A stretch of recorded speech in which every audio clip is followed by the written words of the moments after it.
పూర్తి వివరాలు చూసే ముందు మా ఛానల్ ని సబ్స్క్రైబ్ చేయడం మర్చిపోకండి. శ్రీ గురుభ్యో నమః. శ్రీ మహాసరస్వత్యై నమః. ఓం నమః శివాయ. నారాయణ శాస్త్రి ఆస్ట్రాలజీ ఛానల్ వీక్షిస్తున్నటువంటి ప్రేక్షక మహాశీలకు స్వాగతం, సుస్వాగతం. ఈరోజు మనము 2026 సంవత్సరం మార్చి 19వ తేదీన శ్రీ పరాభవనామ సంవత్సర ఉగాది. ఈ పరాభవనామ సంవత్సరంలో సింహరాశి వారి యొక్క గ్రహస్థితులు ఎలా ఉన్నాయి, సంవత్సరం అంతా అన్ని రంగాల వారికి ఎలా ఉండబోతుంది, ఆదాయ వ్యయాలు, రాజపూజ అవమానాలు మొదలైనటువంటి అన్ని విషయాలు ఎలా ఉన్నాయో తెలుసుకుందాం.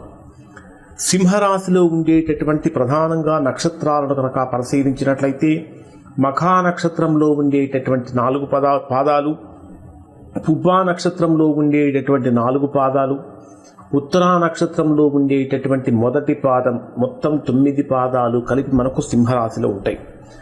సింహరాశి వారికి ఈ సంవత్సరం ఆదాయ వ్యయాలను కనుక మనం పరిశీలించినట్లయితే ఆదాయము 5, వ్యయము కూడా 5, రాజపూజ్యం 7, అవమానం కూడా 7. అంటే ఆదాయ వ్యయాలు, రాజపూజ అవమానాలు రెండూ కూడా సమానంగా, అంటే 4 కూడా, అంటే ఆదాయ వ్యయాలు సమానంగా ఉన్నాయి, రాజపూజ అవమానాలు సమానంగా ఉన్నాయి. మరి ఈ వార్షిక సంవత్సరంలో సింహరాశి వారి యొక్క గ్రహస్థితులను కనుక పరిశీలించినట్లయితే ప్రధానంగా ఈ సంవత్సరం అంతా కూడా అష్టమ స్థానంలో శని సంచారం జరుగుతున్నది కాబట్టి మిశ్రమమైనటువంటి ఫలితాలే కనిపిస్తున్నాయి.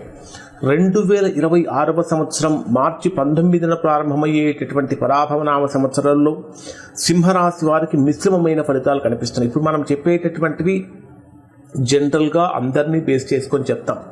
ఎవరికైనా సరే పరాభవనామ సంవత్సరం మొత్తం ఏ విధంగా ఉండబోతుంది అని పర్టికులర్గా వ్యక్తిగతంగా కనుక తెలుసుకోవాలి అనుకుంటే ఖచ్చితంగా మీరు ఒకసారి కాల్ చేసి మీ వివరాలు కనుక పంపిస్తే దానికి సంబంధించినటువంటి అన్ని వివరాలు కూడా మొత్తం కూడా తెలియజేయడం జరుగుతుంది. అలానే ఉగాది రోజున లైవ్ షో కూడా ప్రారంభమవుతుంది. లైవ్లో కూడా మీరు సంప్రదించవచ్చు. YouTube Narayana Shastri astrology official channel ద్వారా లైవ్ షో కూడా ఉంటుంది మీకు. ఈ పరాభవనామ సంవత్సరం ప్రారంభం జూన్ 1వ తేదీ వరకు కూడా గురుడు మిథున రాశిలో సంచరిస్తూ ఉంటాడు. గురుడు మిథున రాశిలో సంచరిస్తున్నటువంటి కారణం చేత, అంటే సింహరాశి వారికి ఎక్కడ ఉంటాడు అంటే లాభస్థానంలో సంచరిస్తుంటాడు. లాభస్థానంలో సంచరించేటటువంటి గురుడు యొక్క ప్రభావం కారణం చేత స్నేహితుల యొక్క సహకారం పెరుగుతుంది, కొత్త పరిచయాలు పెరుగుతాయి, కొంత ఆర్థిక లాభం పొందే అవకాశాలు కూడా కనిపిస్తూ ఉంటాయి. కానీ జూన్ 2వ తేదీ నుంచి అక్టోబర్ 31వ తేదీ వరకు గురుడు కర్కాటక రాశిలో సంచరిస్తాడు.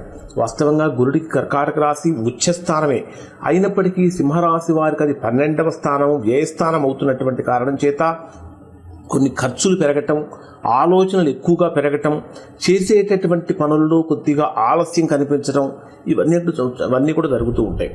అక్టోబర్ 31వ తేదీ నుంచి 2027 జనవరి 24వ తేదీ వరకు గురుడు మీ స్వక్షేత్రమైనటువంటి సింహరాశిలోనే సంచారం చేయటం, ఇది చాలా శుభప్రదమైనటువంటి విషయంగా చెప్పాలి. ఎందుకంటే ఈ సమయంలో సింహరాశి వారికి విశేషమైనటువంటి గౌరవము, రాజపూజ్యము, అలానే ఎదుగుదల, పేరు ప్రతిష్టలు ఇవన్నీ కూడా పెరుగుతూ ఉంటాయి. జనవరి 24వ తేదీ తర్వాత మరలా కర్కాటక రాశిలోకి ప్రవేశిస్తాడు. కర్కాటక రాశిలోకి వెళ్ళటం వల్ల అంటే ఏది కూడా అబ్నార్మల్గా ఉండదు, కానీ కొంచెం లిమిటెడ్గా ఉంటుంది అని చెప్పాలి. రాహుకేతు గ్రహాలను కనుక మనం పరిశీలించినట్టయితే 2026 డిసెంబర్ 5 వరకు మీ సింహరాశి వారికి వచ్చేటప్పటికీ, సింహరాశి వారికి కుంభరాశిలో రాహువు యొక్క సంచారం జరుగుతుంది. మీ జన్మరాశిలోనే కేతువు యొక్క సంచారం జరుగుతుంది. డిసెంబర్ 6వ తేదీ నుంచి రాహువు, కేతువు అంటే ఈ 2 గ్రహాల యొక్క రాశి మార్పు కూడా జరుగుతుంది. ఈ 2 గ్రహాల యొక్క రాశి మార్పు యొక్క, అంటే రాహు మకర రాశిలోకి, కేతు కర్కాటక రాశిలోకి ప్రవేశిస్తున్నటువంటి కారణం చేత ఆరోగ్యపరమైనటువంటి ఒత్తిడి పెరగటము, అనేక విషయాల్లో ఇబ్బందులు కలగటం ఉంటుంది. శని సంవత్సరం అంతా కూడా మీనరాశిలో సింహరాశి వారికి అష్టమ స్థానంలో సంచరిస్తున్నటువంటి కారణం చేత అప్పులు చెయ్యకుండా ఉండాలి, రుణాల విషయంలో జాగ్రత్తగా ఉండాలి, పెట్టుబడుల విషయంలో జాగ్రత్తగా ఉండాలి, ఉద్యోగపరమైనటువంటి విషయాలలో కూడా. కారణం ఏమిటంటే సింహరాశి వారికి అష్టమ స్థానంలో సంచరించేటటువంటి శని యొక్క తృతీయ వీక్షణం మీ రాశికి దశమ స్థానము, కర్మస్థానము, ఉద్యోగ స్థానము, వ్యాపార స్థానమైనటువంటి 10వ స్థానం మీద శని వీక్షణం ఉంటుంది. కాబట్టి వృత్తి, ఉద్యోగ, వ్యాపారాది విషయాలలో చాలా చాలా జాగ్రత్తలు పాటించాలి. మరి ఓవరాల్గా ఉద్యోగస్తులకు, వ్యాపారస్తులకు, వ్యవసాయదారులకు, విద్యార్థులకు, గృహస్థులకు అసలు అందరికీ ఏ విధంగా ఉంటుందో కనుక పరిశీలించినట్లయితే ఈ సంవత్సరం మొదటి భాగంలో పని ఒత్తిడి ఎక్కువగా ఉంటుంది. ఉన్నప్పటికీ కృషి చేస్తే ఫలితం కనిపిస్తూ ఉంటుంది. ముఖ్యంగా అక్టోబర్ తర్వాత పదోన్నతి బాధ్యతలు పెరుగుతూ ఉంటాయి. ఉన్నతాధికారులతో ప్రశంసలు పొందే అవకాశం ఉంటుంది. కొన్ని సందర్భాలలో అపార్థాలు, అవమానాలు ఎదురయ్యే అవకాశాలు ఉంటాయి. కాబట్టి కొన్ని జాగ్రత్తలు కనుక పాటించినట్లయితే పరిస్థితులు మీకు ప్రతికూలంగా ఉన్న పరిస్థితులు కూడా సింహరాశి వారికి అనుకూలంగా మారుతాయి. మరి వ్యాపారస్తులకు ఏ విధంగా ఉంటుందంటే వ్యాపారం చేసేటటువంటి వారి కొత్త కొత్త అవకాశాలు కనిపిస్తూ ఉంటాయి. జూన్ తర్వాత పెట్టుబడి పెట్టేటప్పుడు చాలా చాలా జాగ్రత్తగా ఉండాలి. అక్టోబర్ నుంచి కనుక తీసుకుంటే వ్యాపారం విస్తరించే అవకాశాలు ఉంటాయి. భాగస్వామి వ్యాపారాలు చేసేటప్పుడు చాలా జాగ్రత్తగా పూర్తిగా పరిశీలించి ముందుకు దిగటం అనేది చాలా మంచిది. మరి వ్యవసాయదారులకు ఏ విధంగా ఉంటుందంటే పంటల విషయంలో సాధారణమైనటువంటి ఫలితాలు కనిపిస్తూ ఉన్నాయి. వర్షపాతం పరిస్థితులను బట్టి లాభాలు కూడా మారుతూ ఉంటాయి. ఈ సంవత్సరం చివరిలో కొంత మంచి దిగుబడి వచ్చే అవకాశాలు కూడా కనిపిస్తూ ఉన్నాయి. విద్యార్థులకు అయితే ఈ సంవత్సరం కృషిలో చేసినటువంటి కృషికి తగిన మంచి ఫలితాలు పొందుతూ ఉంటారు. మొదటి భాగంలో కాన్సన్ట్రేషన్ డైవర్ట్ అయ్యే అవకాశాలు కనిపిస్తూ ఉన్నాయి. కానీ సంవత్సరం చివరిలో మాత్రము పరీక్షలు మంచి ఫలితాలు పొందుతారని చెప్పాలి. పోటీ పరీక్షలకు ప్రిపేర్ అవుతున్నటువంటి వారికి కూడా మంచి ఫలితాలు, మంచి అవకాశాలు కనిపిస్తూ ఉంటాయి. ఇక గృహస్థులకు, కుటుంబ జీవితంలో ఉన్నటువంటి వారికి ఏ విధంగా ఉంటుందంటే కుటుంబంలో కొన్నిసార్లు ఈ అష్టమ స్థానంలో సంచరించేటటువంటి శని యొక్క ప్రభావం కారణం చేత చిన్న చిన్న విభేదాలు వచ్చినా సరే తర్వాత వాటిని సమసిపోతూ ఉంటాయి. అక్టోబర్ తర్వాత శుభకార్యాలు చేయడానికి, కొత్త కొనుగోళ్లు చేసుకోవడానికి అవకాశం ఉంటుంది. కుటుంబ సభ్యుల యొక్క సహకారం కూడా పూర్తిగా ఉంటుంది అని చెప్పాలి. ఎవరైతే దీర్ఘకాలికంగా కుటుంబ సమస్యతో బాధపడుతూ విడివిడిగా ఉంటున్నారో అటువంటి వారు ఇంకా సపరేట్ అయ్యే ఛాన్సెస్ ఎక్కువగా ఉంటాయి. ఇక ఈ సంవత్సరం ఆదాయ వ్యయాలను కనుక పరిశీలించినట్లయితే రెండూ కూడా సమానంగానే ఉన్నాయి. ఆదాయం మితంగా ఉంది, ఖర్చులు కూడా చాలానే ఉన్నాయి. కాబట్టి సేవింగ్స్ అనేటటువంటివి ఎక్కువగా వీళ్ళు దృష్టి పెట్టాలి.